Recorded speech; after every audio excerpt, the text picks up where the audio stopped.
evening, peoples. I'm Pastor Leia, and this is my friend Gingersnap. So welcome back to our living room for our series on biblical apocrypha. Some of the interesting bits that didn't necessarily make it into our Protestant Bibles, but might be in Catholic and or Orthodox Bibles. They're kind of disputed whether or not they belong in the Bible. So generally speaking, these books are not in Jewish scripture. So they're written later, or they're written in a different language, or they like blatantly contradict other things in the Bible. But some of them are quite interesting because they give us a little window into how people prayed or believed or thought in certain periods of time. I had to track you down and now you can't stop purring. Should have come when I told you for live streaming. So tonight I wanted to look at the Book of Sirach, also called the Book of Sirach or Wisdom of Sirach, also sometimes referred to as Ecclesiasticus, not to be confused with Ecclesiastes, which is definitely in our Bible and which I did a Bible study series on last summer if you want to check that out. But of course, just to confuse everybody, it's also sometimes known as Ecclesiasticus. Don't ask why.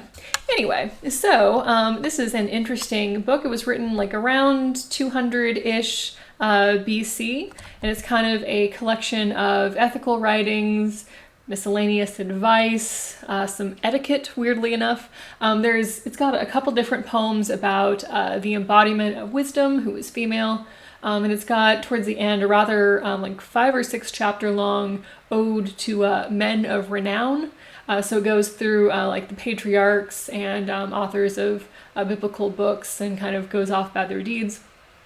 Interestingly, that section, it includes a phrase, their name lives forevermore, which often comes up on war memorials. Even like in church traditions that don't necessarily consider this to be part of the official canon, which I think is interesting that we use that phrase, their name lives forevermore. So, it's kind of a longer book, but there were a few different sections that I wanted to read from it. Scritches? Yes, we can get scritches. To open chapter 4, verses 1 through 6. My child, do not cheat the poor of their living, and do not keep needy eyes waiting. Do not grieve the hungry or anger one in need. Do not add to the troubles of the desperate or delay giving to the needy. Do not reject a suppliant in distress or turn your face away from the poor. Do not avert your eye from the needy. And give no one reason to curse you. For if in bitterness of soul some should curse you, their Creator will hear their prayer. Of course, the Bible has quite a lot to say about how we treat the poor. We should treat them well, and share what we have when that is an option. But I specifically like that this says don't pretend that you can't see them, which is definitely a response that a lot of people have, especially to street homeless individuals. It is easier to pretend that they are not there. They are there. Do not grieve the hungry, I think, is an odd translation of the line. It's not don't be sad about people who are hungry, but like more like don't bother them. I don't know. So that's a nice reading that I liked. So this next one actually does occasionally come up in the lectionary as an optional reading. This does happen sometimes that there are some strange things that come up in this book. It's quite pro-slavery. It's got this whole thing about make sure to keep your slaves very busy or else they might start thinking about wanting their liberty, which maybe didn't age very well. There's also an excellent line about a father who loves his son will, and I quote, whip him often.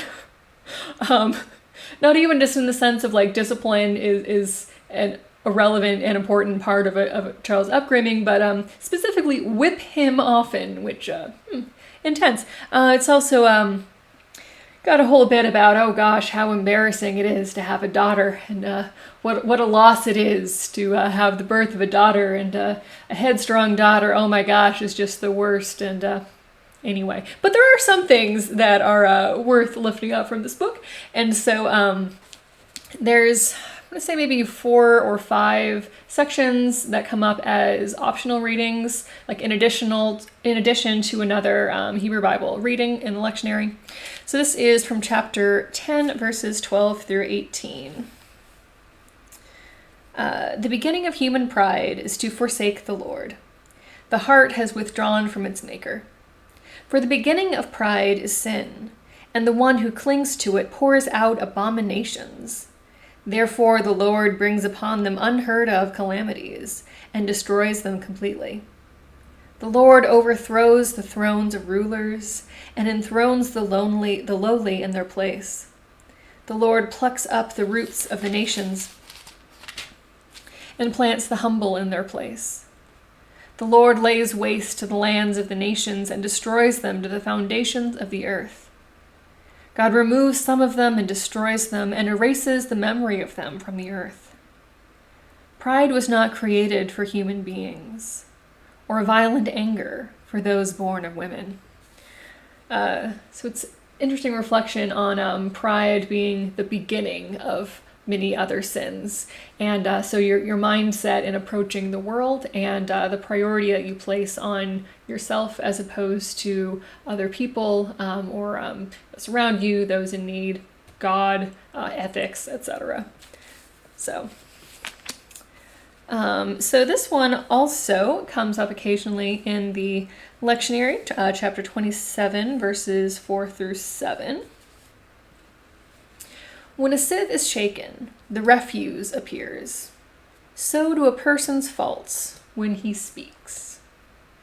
The kiln tests the potter's vessels, so the test of a person is in his conversation. Its fruit discloses the cultivation of a tree, so a person's speech discloses the cultivation of his mind. Do not praise anyone before he speaks, for this is the way people are tested.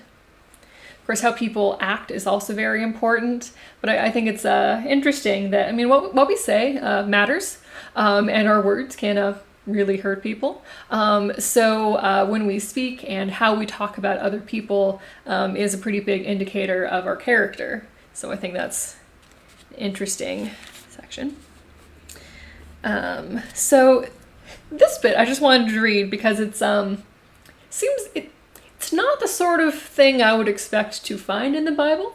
I weirdly am a person who enjoys reading etiquette books for fun, but I wouldn't expect table manners to have its own little section in the Bible. Yeah, Sirach is kind of a eclectic collection of wisdom sayings, ethics sorts of things, some prayers in there, a little bit of theology, and then just some table manners gets thrown in there.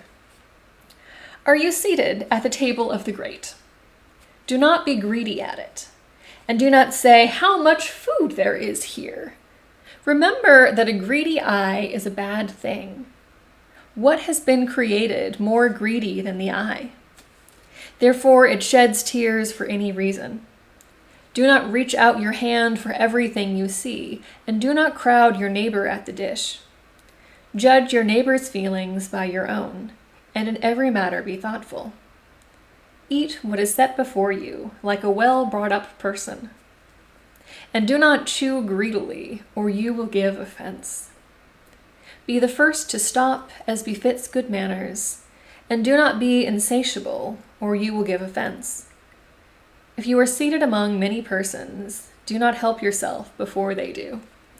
So I think that those are still some pretty relevant table manner, etiquette sort of things for today. Don't be super greedy. Don't elbow people away from the food that you're trying to serve yourself. Make sure that there is enough for other people. It's relevant things and good advice. And yeah, it's just kind of randomly in here. So I thought that was interesting. So this last reading also shows up in the lectionary. It's definitely a unique passage in biblical writings. It's the only time in Scripture that really talks about doctors or physicians, which is interesting. Of course, there was a bit less what we would think of as medicine in the ancient world. We've kind of figured out a few more things in the last 2,000 plus years. But anyway, it's definitely a relevant reading for current times. So from chapter 38, verses 1 through 4 and 6 through 10. Honor physicians for their services, for the Lord created them. For their gift of healing comes from the Most High, and they are rewarded by the King. The skill of physicians makes them distinguished, and in the presence of the great they are admired. The Lord created medicines out of the earth, and the sensible will not despise them. And God gave skill to human beings, that God might be glorified in these marvelous works. By them the physician heals and takes away pain. The pharmacist makes a mixture from them. God's works will never be finished, and from God health spreads over all the earth. I thought that was interesting, that there's a whole section about doctors and medicine and even painkillers, which is interesting. There's also a bit about don't get super drunk on wine, because no one likes it when people do that, which legit. Like I said, it kind of closes with a long ode to the patriarchs and leaders of the past, that their names live forever. So this is an interesting book. It's definitely a later writing in terms of what made it into the Hebrew Bible, and it's only officially in like Catholic or Orthodox Bibles. It's not usually in Protestant ones, except giant study Bibles that have all sorts of extra things in them and oodles of notes. But and again, it does have some weird anti-women pro-slavery sections in it, so I wouldn't lift up the entire book, but there are definitely some pieces that did survive the test of time. But anyway, I think it's interesting to read some of these books that were more debated. We kind of take the Bible for granted because it's, been there for, 1,600 years, I think. I forget exactly. But, the Bible has just always been the Bible as long as we've been alive. But there were other writings that maybe didn't get dispersed as widely, so not as many people read them, or they weren't as popular, or they were kind of weird, to be honest. We'll get into some of the weird ones later. But anyway, I think it's interesting to look at them in addition to the books that we do have.